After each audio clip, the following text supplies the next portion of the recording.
Durtan ordoftoota keenya oduu yeroo kanaaf qabnu isin dhaggeessifna hangafoota oduu wajjin gullallee udirraa.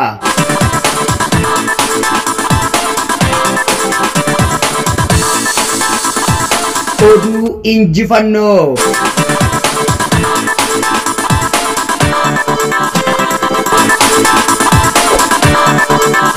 Amajjii 9/2021 injifannoo woboo zoonii kibbaa.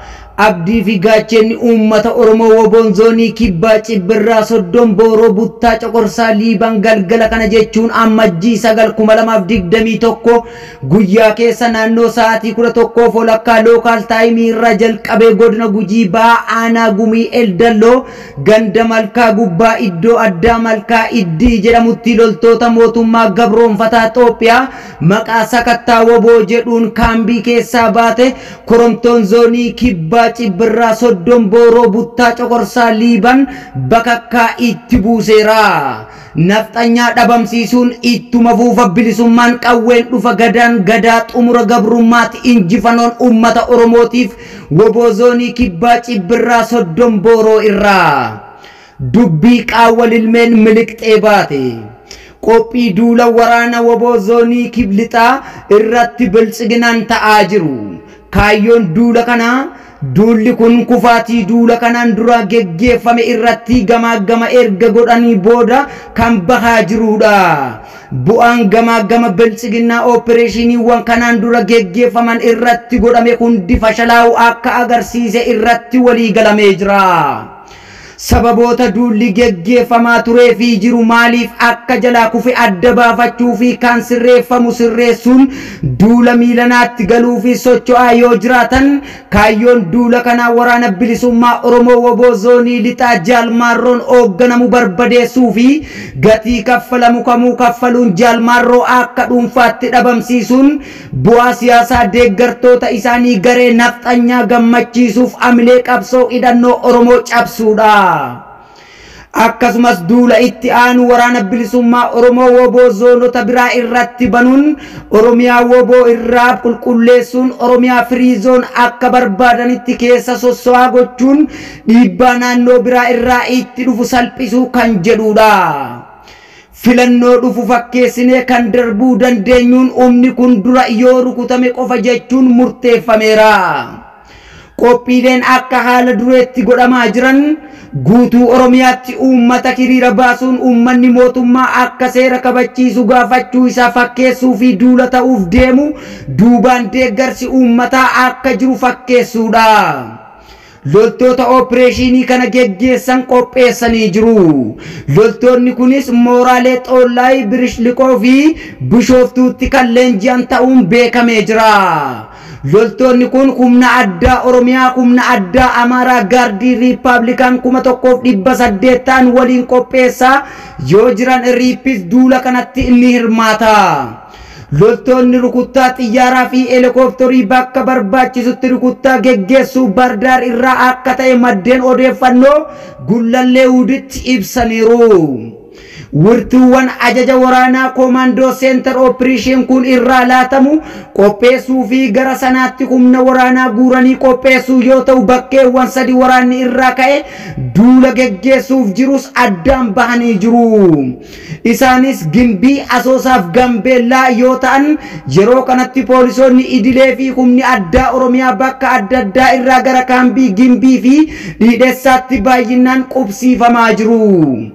Kallattii duula kamiinuu Riippaabilikaan Gaardiin rasaasa wayyaanee irraa hafteen itti makamuun yoo duula geggeessuuf jettu humna addaa Amaaraa uffata humna addaa Oromiyaa uffachuun karaa Asoosaa Riippi immoo karaa humna biraa qabattee kallattii Gaambeellaan daangaa Oromiyaa daangessuun akka galuudha. Lolli kun lola ijibbaata biltsiginaan uummata Oromoo irratti geggeessuuf qophii irra jirtu nu injifachuu miti dhuma ishee ni ta'a. Oromoon hundi waan qabuu fi danda'uun waraana bilisummaa Oromoo woboo cinaa dhaabbatee bakka maratti diina kana irratti haleellaa geggeessuu qaba. Biltsiginaan kasaaraan akka deebitu shakkii hin qabnu. Abbaan OPDO warra gammoojjii Tigraay keessatti OPDO dhoqqee irraa hojjetan akka harreetti kan yaabbataa ture Sabaa'it Naggaa. Ilmaan kee OPDOnis si duukaa jiru achumatti wal argitu. OPDOn kaleessa maastar pilaanii TPLF waliin Oromiyaa diigaa turte har'ammoo United Arab Emirates waliin taate magaalaa addaa jettee lafa Oromoo akkasitti saamsisuuf karoora kanatti jirti. Tigraay keessatti waraana geggeeffamaa jiruun gama mootummaa irratti miidhaan guddaan gaheera. Waraana kaleessa galgala magaalaa Meeyonii fi Maqalee gidduutti taasifameen taankiiwwan 4-3 loltoota mootummaa 120 fe'ee deemu waliin guutumatti gubachuun beekameera. Gama biraatiin FSM'n odeeffannoo qabatamaa maddeen waraanaa irraa argateen Sabaa'it Naggaa fi namoonni biroo booji'aman jedhaman magaaluma Maqalee mana isaanii otoo jiru torbee lamaan dura waraanni mootummaa marsee qabe jedhameera.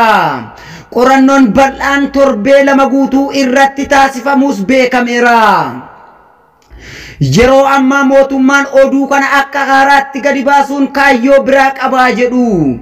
Kunis weerara Suudaan raawwachaa jirtu dhoksuuf gabaasa United Nations uummata Tigraay miliyoona 4.5 gargaarsa atattamaa barbaada jedhee kaleessa baase irraanfachiisuuf haleellaa kaleessa hidhamtoonni Gumuz kaambii waraana Matakkal jiru irratti raawwataniin barbadeessan dhoksuuf jedhu taajjabdoonni.